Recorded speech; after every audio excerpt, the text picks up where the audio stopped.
ये मेहंदी के फूल तो पहले 10 तक की एक कहानी हुआ करती थी कि एक कोई नव विवाहिता है जो अपने पति के साथ में पहली बार मुकलावे से अपने पीहर से ससुराल जा रही है। बस है, पश्चिमी राजस्थान का वर्णन है। बस अपनी गति से एकदम बियावान रेगिस्तान में चलती जा रही है। सबसे लास्ट लास्ट सीट पर वो बिंद बिंदनी दोनों बैठे हुए हैं। लड़की जो पहली बार अपने पीहर से ससुराल जा रही है, सकुचाई हुई सी, चुपचाप नीची गर्दन किए हुए घूंघट के अंदर बैठी हुई। बस में आगे आगे सीट पे एक सेठ और सेठ की बेटी बैठे हुए हैं। सेठ पैसे वाला है तो सेठ की बेटी ने खूब सारे गहने पहन रखे हैं। और अचानक डाकू रुकवा लेते हैं बस को, और डाकू रुकवा के उस लड़की को उठाने का प्रयास करते हैं, लड़की को लूटने का प्रयास करते हैं। लड़की चिल्लाती है हेल्प करो, उसका पिता बचाने का प्रयास करता है, पिता को डाकू पीटते हैं। बाकी पूरी बस के अंदर एकदम चुप्पी छाई रहती है। कोई भी उस लड़की की और उस सेठ की सहायता करने के लिए आगे नहीं बढ़ता है। इतने में जब उस लड़की को, उस सेठ की लड़की को नीचे उतार लिया गया और सेठ की लड़की को नीचे उतार के वो जीप में डाल के ले जा रहे थे, उनकी जीप स्टार्ट नहीं होती, डाकुओं की जीप स्टार्ट नहीं होती, और लड़की बाहर खड़ी खड़ी चिल्ला रही है। पूरी बस में जब चुप्पी, कोई बस में बोलने की कोशिश नहीं करता, तो वो जो नव विवाहिता है जो पहली बार अपने पीहर से ससुराल जा रही है, जिसने अपने पति से एक बार भी बोल के नहीं देखा है, वो अचानक अपने पति को कहती है कि तुम्हारे हाथ में जो तलवार है खिलौना है क्या? दूल्हा होता तो दूल्हे के पास में तलवार है, तो कहते भाई तुमने ये जो तलवार ले रखी है खिलौना है क्या? उसने कहा नहीं ये तलवार है पूरी। तो फिर कहा बेटा बेटा क्या देख रहे हैं? तुम्हारे सामने इस प्रकार से किसी लड़की की इज्जत लूटे, तुम्हारे सामने कोई लड़की को उठा के लेके जाए, और फिर भी तू चुपचाप बैठा है।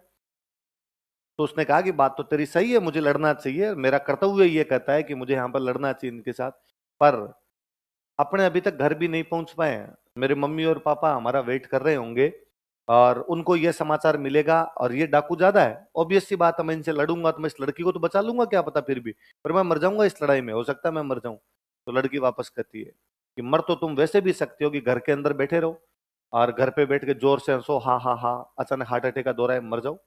मर तो तुम वैसे भी सकते हो कि तुम खेत में जाओ और तुम्हें सांप खा जाए, वहां पर भी मर सकते हो। पर तुम यदि तुम्हारी आंखों के सामने एक लड़की की इज्जत लुटती हुई देखोगे, और घर पे जाके तुम्हारे माँ बाप को कहोगे कि आज ये घटना हुई थी, तो वो तो आज ही मर जाएंगे। तो लड़का वहां पर खड़ा होता है अपनी तलवार लेके, उन डाकुओं को पीटता है, उन डाकुओं को भगा देता है वहां से, अकेला ही भगा देता है वो डाकुओं को। पर डाकू उसके साथ भी जब लड़ाई करते हैं, उसके खुद के इतने सारे घाव लगते हैं, तो लड़का ऑन द स्पॉट वहीं मरता है।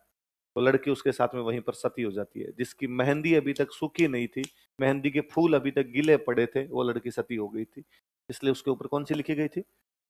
याद रहेगी बात? किसकी कहानी है? तो यादविंदर शर्मा चंद्र की ज्यादातर कहानियां राजस्थान के सामंतों के बारे में। किसके बारे में? राजस्थान के। तो कोई पूछेगा कि राजस्थान के सामंती जीवन का वर्णन करने वाले राइटर कौन हुए, तो कौन हुए? इन्होंने राजस्थान के सामंती जीवन का वर्णन किया था। ही described feudalistic environment of Rajasthan. He described feudalistic environment of Rajasthan. इन्होंने राजस्थान के सामंती जीवन का वर्णन किया था। ही described feudalistic environment of Rajasthan.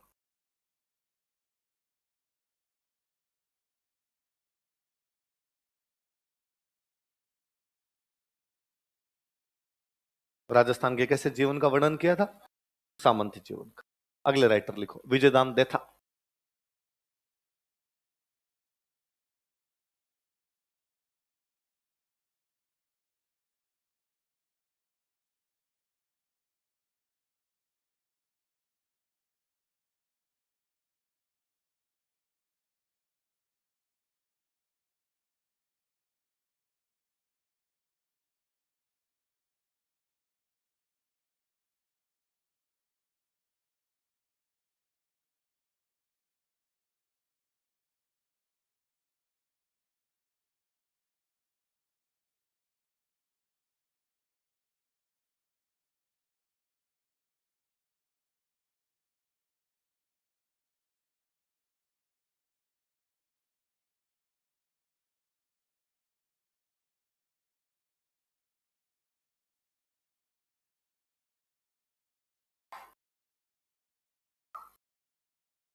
खूब सारी किताबें लिखी। विजयदान देथा तो राजस्थान के शेक्सपियर है इस मामले में।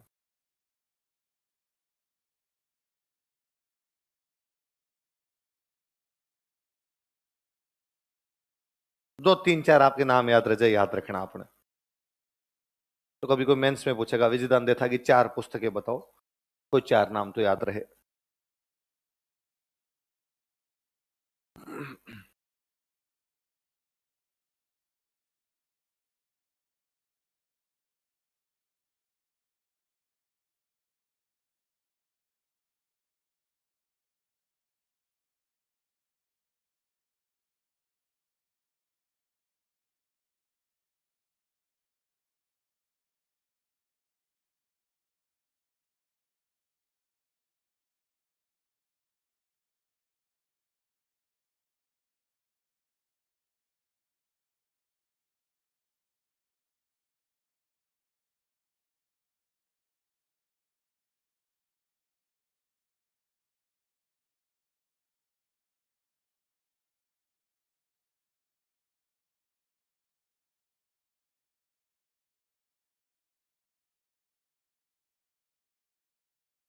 क्या क्या नाम बताओ दे किताबों के?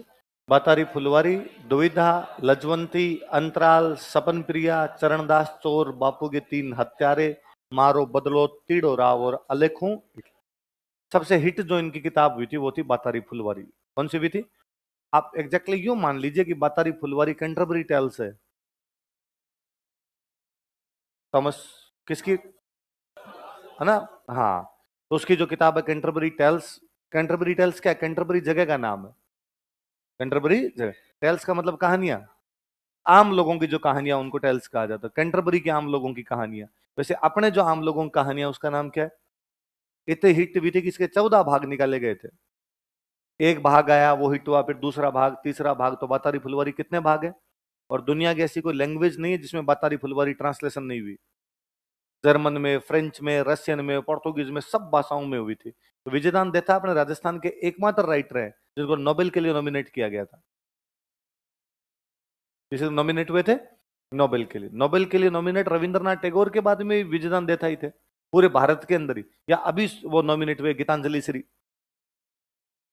इस बार एक नॉमिनेट हुई अपने एक लेखिका, हिंदी की एक लेखिका नॉमिनेट की गई गीतांजलि श्री। या विजयदान देथा इसके लिए नॉमिनेट किए गए थे। पर नोबेल वालों के साथ में एक चक्कर ये है कि नोबेल वाले पुरस्कार ज्यादातर जो इंग्लिश और इन भाषाओं को मिलते हैं उस टाइप की, अपने वाली भाषाओं का वहां कोई सिफारिश करने वाला बंदा भी नहीं होता, तो अपने वाली भाषाओं को मिलते ही नहीं। रविंद्रनाथ टैगोर की सबसे बकवास रचना है गीतांजलि। रविंद्रनाथ टैगोर ने जितनी किताबें लिखी है उनमें सबसे बकवास किताब गीतांजलि है, उसको नोबेल मिला था। जबकि रविंद्रनाथ टैगोर की सबसे अच्छी किताबें बांग्ला भाषा में है। और जो बांग्ला के अंदर लिखी, जो बहुत अच्छी अच्छी किताबें लिखी, फिर बांग्ला वालों को नोबेल नहीं मिला। गीतांजलि इंग्लिश में लिखी हुई, इसलिए गीतांजलि क्या मिल गया था? नोबेल। पर बातारी फुलवारी खूब ही हिट हुई, हर भाषा के अंदर ट्रांसलेशन हुआ। कितने भाग निकालने पड़ गए? लिखो कोष्टक में 14 भाग, 14 पार्ट्स। और किसी को कभी राजस्थानी पढ़ने का यूं चाव चढ़े कि भाई मुझे राजस्थानी पढ़नी है, तो बातारी फुलवारी के पार्ट लागे पड़ जाए। एक पार्ट लिया जाए, 14 भाग नहीं लिया जाए। सिंपल सिंपल कहानियां जो आपने अपने घरों में कहानियां सुनी होगी। एक सेठ है, एक सेठानी है, उनका एक बेटा है, बेटा काम नहीं करता, बेटे को समझाने के लिए वो क्या क्या तरीके अपनाते हैं, उस प्रकार की सिंपल सी राजस्थान लिखी हुई। एक राजकुमार है, वो 7 समंदर पार गया, कमाने के लिए गया, वहां राजकुमारी मिली, उसे शादी की, खजाना मिला, उस टाइप की जो बच्चों जैसी कहानियां, वो कहानियां पर सिखाती है खूब सारी नैतिक शिक्षा टाइप की कहानियां। तो वो बुक कौन सी है उनकी? बातारी फुलवारी। अगली किताब, अगली बुक कौन सी है? इस दुविधा पे 1972 या 1973 के आसपास में अमोल पालेकर नाम के एक डायरेक्टर हुए थे जिन्होंने मूवी बनाई थी। सॉरी, मणिकौल। मणिकौल ने मूवी बनाई थी, मूवी का नाम है दुविधा। मूवी का नाम ही क्या है? बॉलीवुड की बेहतरीन मूवी में से एक मूवी है दुविधा। लोगों ने देखी नहीं होगी, पर कभी टीवी पे एक मिले तो देखना दुविधा, या शायद यूट्यूब पे मिल जाएगी दुविधा तो आपको। बहुत अच्छी मूवी है, मणिकौल की बनाई हुई मूवी। मणिकौल अपने रहे जोधपुर के अंदर थे, तो वो यहाँ की परिस्थितियों को ढंग से समझते थे। वो मूवी हिट नहीं हुई। फिर दुविधा पर एक मूवी अमोल पालेकर ने बाद में बनाई थी, इस मूवी का नाम है पहेली। क्या नाम है? शाहरुख खान, रानी मुखर्जी। रानी मुखर्जी को एक भूत से प्यार हो जाता है। वो जो पहली मूवी है वो कौन सी पर बनी हुई है? दुविधा। किस पे बनी हुई है? तो केवल दुविधा नहीं, एक वो मैंने उधर बुक और लिखी है, चरणदास चोर। कौन सी लिखी है? इस पे भी मूवी बनी हुई है। तो विजयदान देथा की कौन कौन सी पुस्तकों पे बाद में मूवी बनाई गई थी, तो कौन कौन सी है? दुविधा और चरणदास। याद रखना, ये 2016 के आरएस का क्वेश्चन है कि विजयदान देथा की चरणदास चोर पर क्या बन चुकी है? मूवी बन चुकी है। लिख लो, दुविधा तथा चरणदास चोर पर फिल्में बन चुकी है।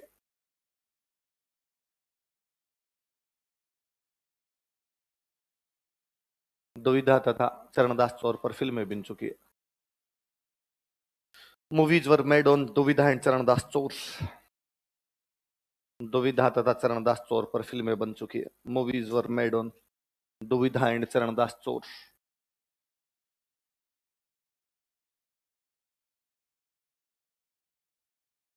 अपने राजस्थान में 2012 में राजस्थान रत्न पुरस्कार देने शुरू किए थे। क्या देने शुरू किए थे? राजस्थान रत्न। 2012 में जब पहली बार राजस्थान रत्न दिए गए थे, 7 लोगों को दिए गए, उनमें एक बंदे कौन थे? विजयदान देथा। लिख लो कोष्टक में, राजस्थान रत्न विजेता, राजस्थान रत्न अवॉर्डी, राजस्थान रत्न विनर्स, राजस्थान रत्न विजेता। और पद्मश्री वो साहित्य अकादमी वो तो खूब सारे मिले हुए हैं, घर पे जाके चेक करना थोड़े कौन कौन सी किताबों को इनके पद्म सॉरी इनको पद्मश्री कब दिया गया, कौन सी बुक को साहित्य अकादमी मिला, थोड़ा घर पे जाके चेक करना और विजयदान देथा के बारे में।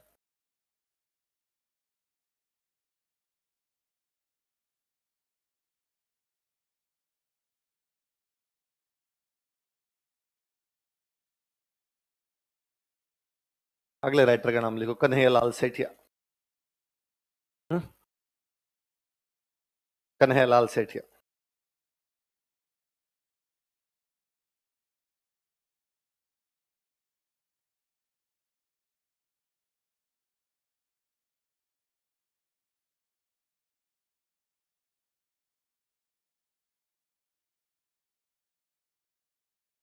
धरती दोहरारी।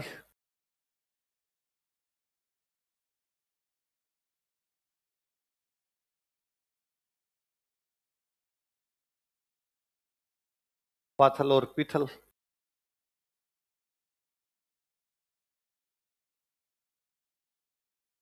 निर्ग्रंथ। लील टांस मैंने एक बता ही दिया होगा, वापस लिख लो बोले।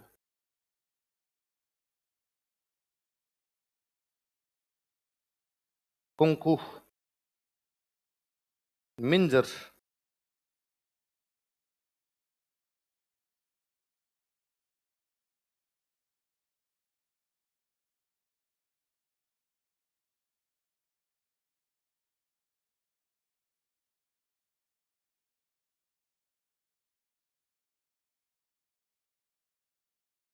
कौन कौन सी बुक है बताओ देखिए। धरती दोहरारी, पाथल और पीथल, निर्ग्रंथ, लील टांस, कुमकुम और मिंज।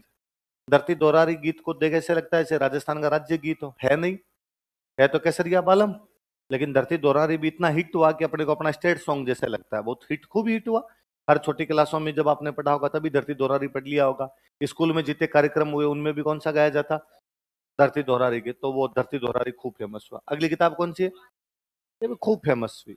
यहाँ पे पाथल का मतलब है महाराणा प्रताप। पाथल का मतलब क्या है? और पिथल का मतलब है पृथ्वीराज राठौड़। पिथल का मतलब क्या है? सुनो पहले बात। ऐसा कहा जाता है कि भाई पृथ्वीराज राठौड़ कौन थे? राय सिंह के छोटे भाई।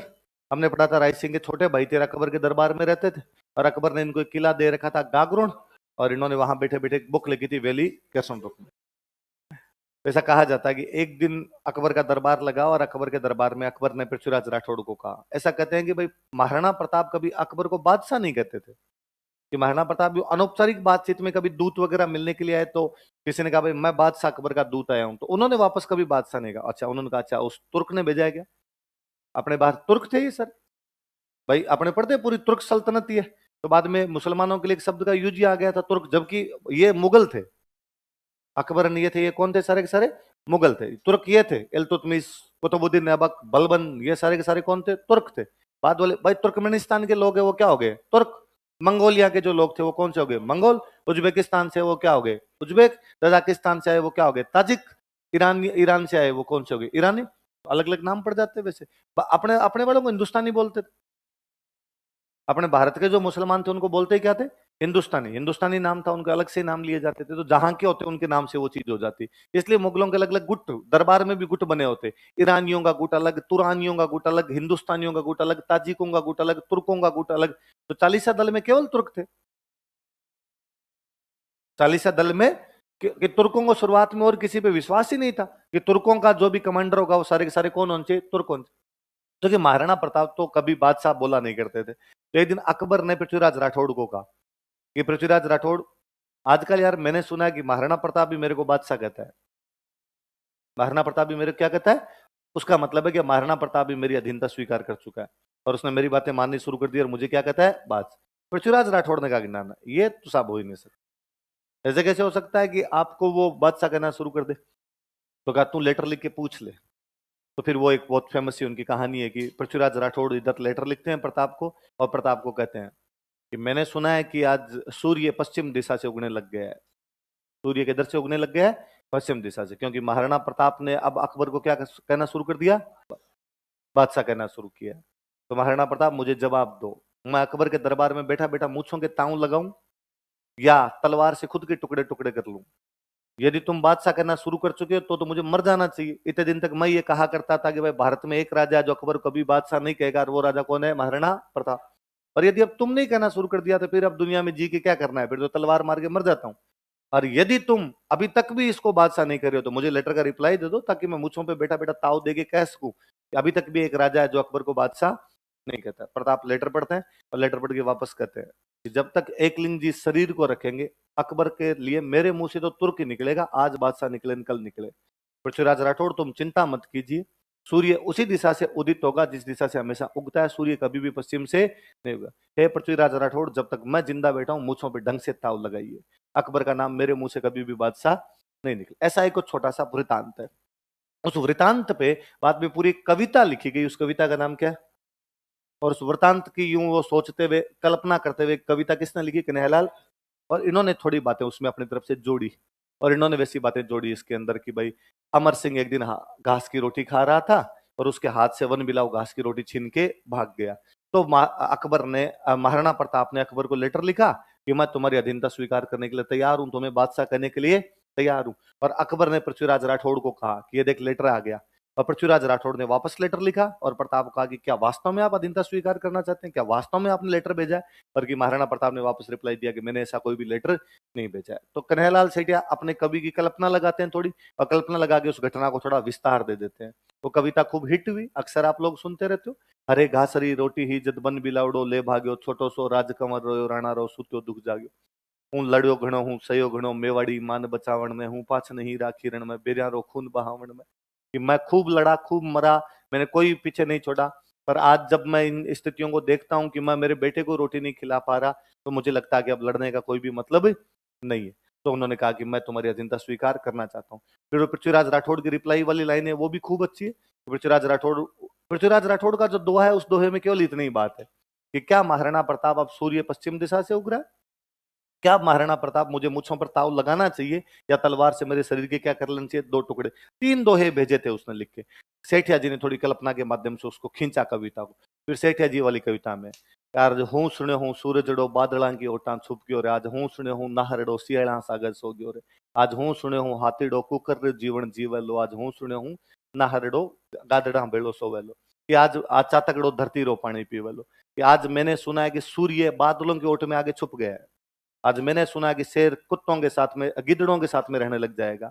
आज मैंने सुना कि हाथी कुत्तों की जिंदगी जीने लग जाएगा। आज मैंने सुना कि चातक धरती का पानी पिएगा। चातक एक पक्षी होता है जिसके लिए कहते हैं कि चातक केवल बरसात का पानी पीता है, चातक कभी भी धरती का पानी नहीं। तो आज हूं सुने हूं चातकड़ो धरती रो पानी पीवे लो। कि आज इतनी उल्टी बातें कैसे हो सकती है? प्रताप की वापस रिप्लाई है सेठिया जी की पंक्तियों में। प्रताप वापस रिप्लाई करते हैं कि चिंता मत करो, चातक कभी भी धरती का पानी नहीं पी सकता। सूर्य हमेशा बादलों की क्या बादलों की क्या औकात की वो सूर्य को रोक सके? सूर्य उगेगा तो बादलों को फाड़ के बाहर निकलेगा एकदम। तो तुम चिंता मत करो, मैं लड़ने के लिए तैयार। ये सेठिया जी की कल्पना है। ये क्या है? सेठिया जी की कल्पना। ये घास की रोटी वाली बात है। पर कविता इतने हिट हुई कि भारत में बंदा बंदा कहता है कि अमर सिंह ने घास की रोटियां खाई या महाराणा प्रताप ने घास की रोटियां खाई। कोई बंदा हिस्ट्री के फैक्ट पे भी ध्यान नहीं देता कि अमर सिंह का जन्म 1559 में हो गया था और प्रताप जब राजा बनाया तब वो 13-14 साल का तो है। और हम खुद पढ़ते हैं कि मान सिंह जब प्रताप से बातचीत करने के लिए आया तो बातचीत करने के लिए कौन गया था? तो फिर हरे घास री रोटी बन बिलावड़ो ले भाग्यो, छोटो सो अमरियो सीख पड़ो।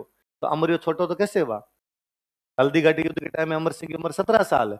तो फिर वो थोड़ा बहुत कवि ने अपनी तरफ से जोड़ लिया। कवि की कोई गलती नहीं। कन्हैयालाल सेठिया के हम लाख लाख आभारी रहेंगे, मूर्धन्य साहित्यकार है कन्हैयालाल सेठिया। वो पहले आदमी है जिन्होंने राजस्थानी भाषा के लिए कहा था कि हमें मान्यता दी जाए। संसद के आगे भूख हड़ताल पर बैठ गए थे। मुझे याद है कि मूर्ख पत्रकार ने उनसे पूछ लिया था ये कौन सी राजस्थानी को मान्यता दे। राजस्थानी तो जगह जगह लगे, तुम डूंगरपुर वाले बोलते हो वागड़ी, गंगानगर वाला बोले तुम्हारे बागड़ी, तुम्हारे अलवर वाला बोले अहिरवाटी, तुम्हारे जयपुर वाला बोले ढूंढाड़ी, और तुम्हारे मारवाड़ वाला बोले मारवाड़ी। मान्यता दे किसको? तब उनका स्टेटमेंट था कि मीरा कहेगी बिना मानो भाषा राजस्थानी। हमारी मीरा भाई इतना बड़ा साहित्य लिख के चली गई, वो कोई ना कोई भाषा तो होगी। और वो भाषा हिंदी तो है नहीं, तुम हिंदी मिला लो यदि मीराबाई वाली मिलती है तो, वो गुजराती मिला लो, गुजराती भी नहीं है, इसका मतलब कोई ना कोई भाषा तो है। तो किताबों की श्रृंखला है पूरी यार, तो वो जो भाषा है उसको मान्यता दे दो, बाद में हम सलट लेंगे आपस में क्या करना है क्या नहीं करना है। तो सेठिया जी खूब मूर्धन्य साहित्यकार हुए। ये तो इतिहासकारों की गलतियां हैं, इतिहासकारों ने कविताओं को इतिहास मानना शुरू कर दिया। कविताओं को क्या मानना शुरू कर दिया? तो वो घास के रोटी वाली घटनाएं बाद में कौन सी कविता से उपजती है? पाथल और पीथल। तो पाथल का मतलब, पीथल का मतलब, तो महाराणा प्रताप और पृथ्वीराज राठौड़ के वार्तालाप पर जो कविता उसका नाम क्या है? समझ में रहेगी बात? पुस्तक में लिखो, महाराणा प्रताप तथा पृथ्वीराज राठौड़ की जानकारी, information about Maharana Pratap and Prithviraj Rathore.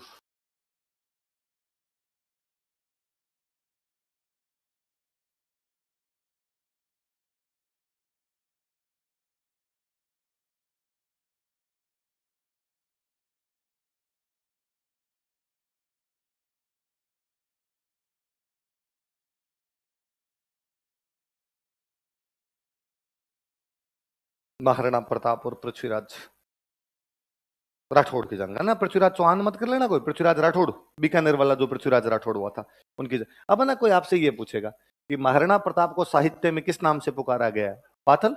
Prithviraj Rathore को साहित्य में किस नाम से?